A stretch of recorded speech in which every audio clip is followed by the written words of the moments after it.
서울 아파트의 매매가와 전세 가격이 모두 오름폭을 확대하고 있습니다. 임대차 시장에선 월세 비중이 빠르게 커지면서 전세 월세화는 현실이 되고 있는데요.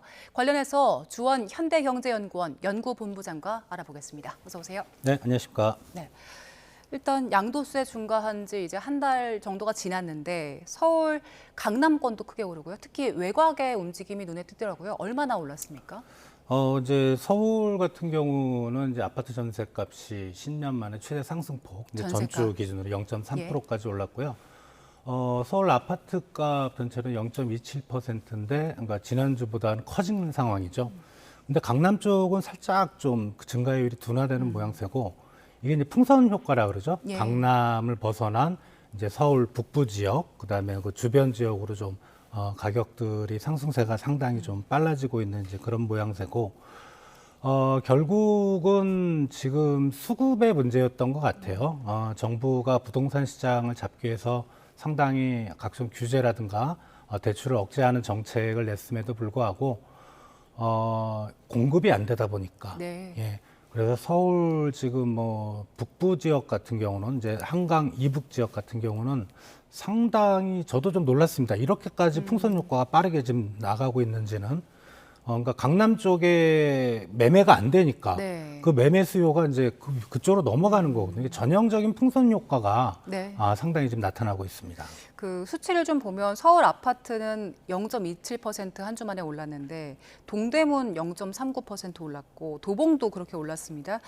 근데 서울보다 더 눈에 띄는 지역이 동탄이에요. 동탄 같은 경우는 일주일 사이에 1.98% 거의 2% 가까이 올랐는데 이거 결국에 성과급 영향인 거죠? 그렇죠. 거기에 이제 동탄만 그런 게 아니고 평택도 지금 워낙 거기 좀 미분양이 많기 때문에 잘 안 오르는 지역이었는데 조금 예. 올랐고요.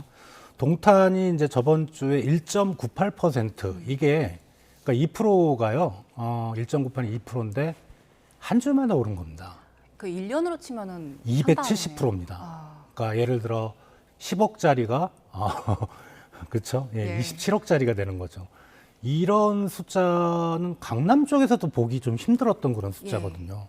상당히 그 기존에 삼성전자 이번에 성과급 얘기도 있었고, 근데 그 성과급이 나오려면 좀 시간이 걸리고요. 예. 또 성과급에 또 세금도 떼고, 또 이제 성과급이 아마 현금으로만 지급되지 않기 때문에 제가 알기로 이제 올해 초에 또 성과급이 있었잖아요. 네. 그거를 기준으로 해서 또 이제 이쪽에 최근에도 받은 성과급 규모 그러다 보니까 실수요보다는 이제 이쪽에 집값이 오르겠다고 생각하는 외곽 지역, 다른 지역의 어떤 가수요가 들어오는 게 아닌가. 근데 미리 집값이 인상될 걸로 생각이 되고 예. 먼저 좀 선매매가 이루어지는 게 아닌가 그런 생각이 좀 듭니다. 이 지역이 지금 그 토지거래 허가 구역으로 묶여 있지 않기 때문에 네. 갭 투자가 가능한 상황인 거죠? 그렇죠. 갭 투자가 가능하고 이런 분위기면 지금 정부의 성향상 바로 토지거래 허가 그 지역으로 묶일 가능성이 상당히 높고요. 예.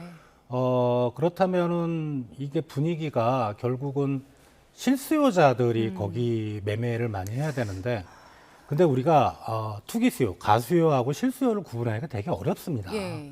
그거는 뭐 정부가 일일이 가계 지출과 뭐 모든 사람들의 어느 인적 사항을 다 조사하기는 쉽지 않거든요. 그래서 지금 가수요가 붙은 걸로 봐서는 정부가 아마 결단을 조만간에 토지거래 예. 허가 지역으로 묶는 그런 결단을 내릴 걸로 생각이 됩니다. 일단 최근 집값 상승 배경 중에 하나가 이게 반도체 벨트 상승이었고 또 한 가지가 전세 시장이 좀 불안한 게 영향을 미치는 것 같아요. 전세 시장도 오르다 보니까 지금 못 사면 집 계속 못 살 수 있겠다.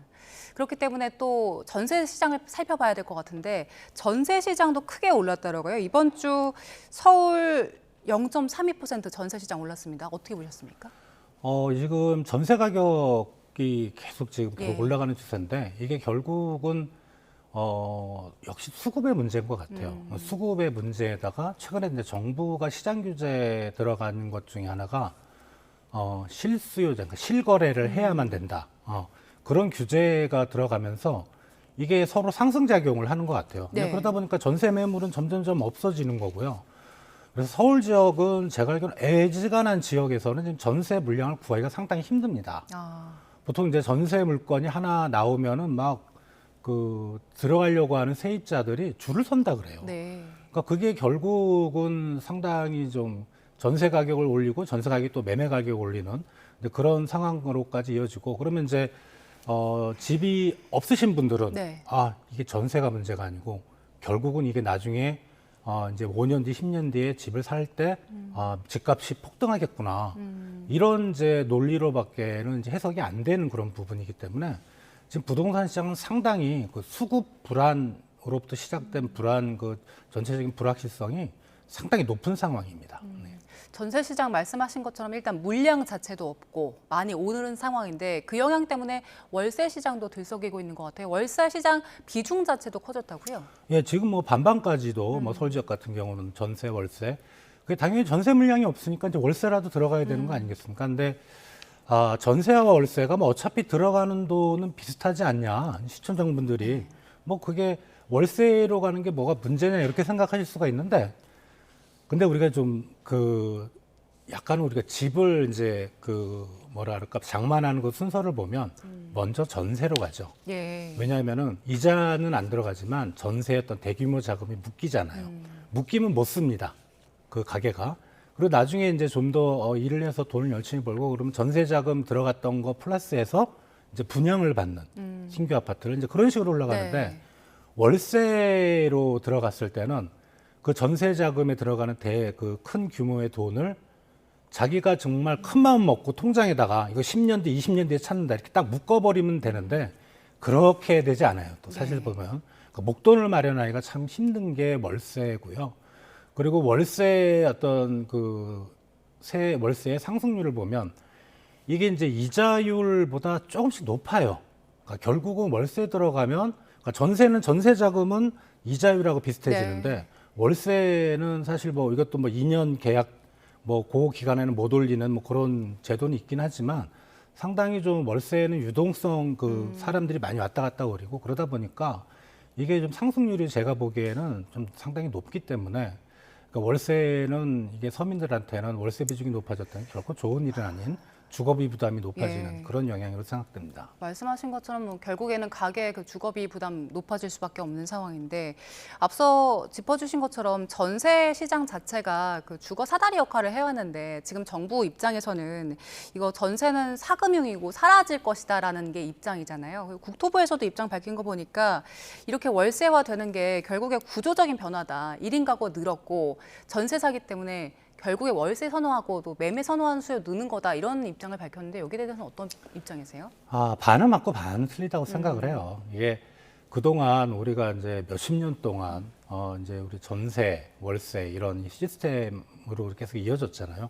그게 이유가 있습니다. 만약에 전세가 정말 그렇게 불합리하고 그런 부분이란 벌써 없어졌겠죠. 예. 그러니까 우리나라만의 특유한 문화라고 생각을 하셔야 될 것 같고 그리고 이제 선진국형은 대부분 월세라고 저도 알고 있어요. 그래서 그런 쪽으로 가는 게 바람직할 수는 있으나, 그렇게 되면은 사실 이제 그 집 없는 사람들 입장에서는 둘 다 전세나 월세나 집이 없지만 부담이 상당하죠. 예. 예를 들어 월세하고 전세의 개념은 뭔가 전세는 월세보다 조금 안정적인 그런 느낌도 들어요. 물론 이제 우리 과거에 이제 몇 년 전에 빌라, 전세 사기 뭐 그런 것 때문에 상당히 전세 시스템이 문제가 됐지만 그 일부의 문제를 가지고 그거는 이제 비아파트잖아요. 예. 빌라 쪽이니까.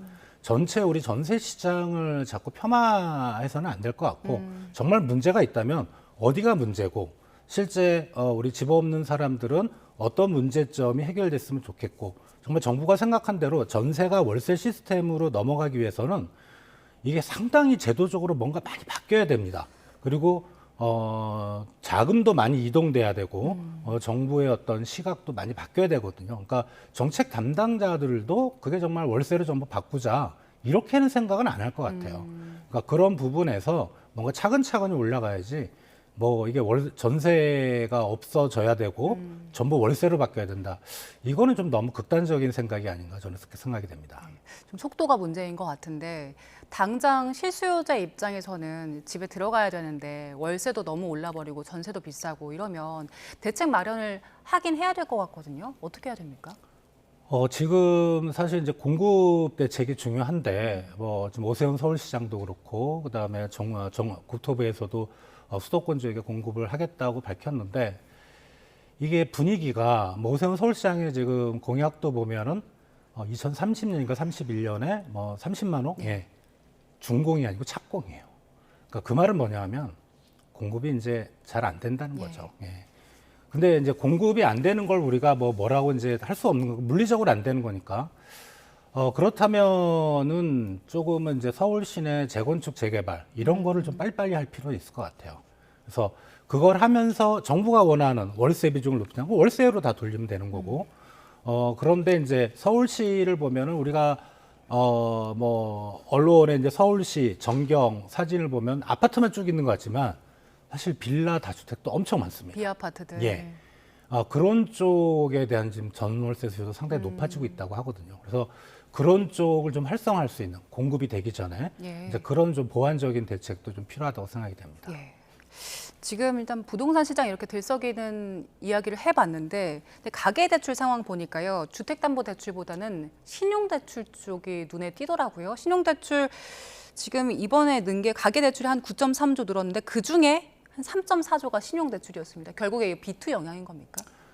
비투인데 이제 빚을 지고 어디에다 투자하느냐. 일단 부동산은 아닌 것 같죠. 예. 왜냐하면 정부의 대출 규제가 엄청나잖아요. 대부분 이제 뭐 비투라고 하면 이제 마이너스 통장도 있고요. 뭐 개인 신용 대출도 있고 이런 것들이 단기적으로 급하게 자금을 빌려야 되는 수요인데 단기적으로 그렇게 큰 규모의 자금이 갑자기 우리나라에 필요한 게 어디냐 하면 주식시장밖에 없어요. 예. 이건 최근에 이제 주식시장의 호황.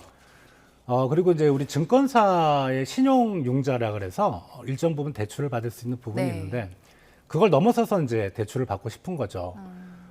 이게 주식시장이 호황이다 보니까 거기에 대한 투자하는 그런 개인 신용대출 부분이 많이 높아졌다고 생각이 됩니다. 그 영끌이라는 거를 보통 부동산에 많이 썼었는데 이제는 주식시장에서도 그런 표현을 좀 쓰는 것 같더라고요. 근데 이렇게 가계부채 커지면 개인 차원에서도 당연히 문제인데 이거 국가 경제 차원에서도 큰 문제 아닙니까? 이제 부동산 시장이 투기 시장이라고 이제 지금 정부가 얘기를 계속 했거든요. 저도 일정 부분 동의하는데 지금 상황에서 보면 부동산 시장보다는 주식 시장이 더 투기 시장 같아요.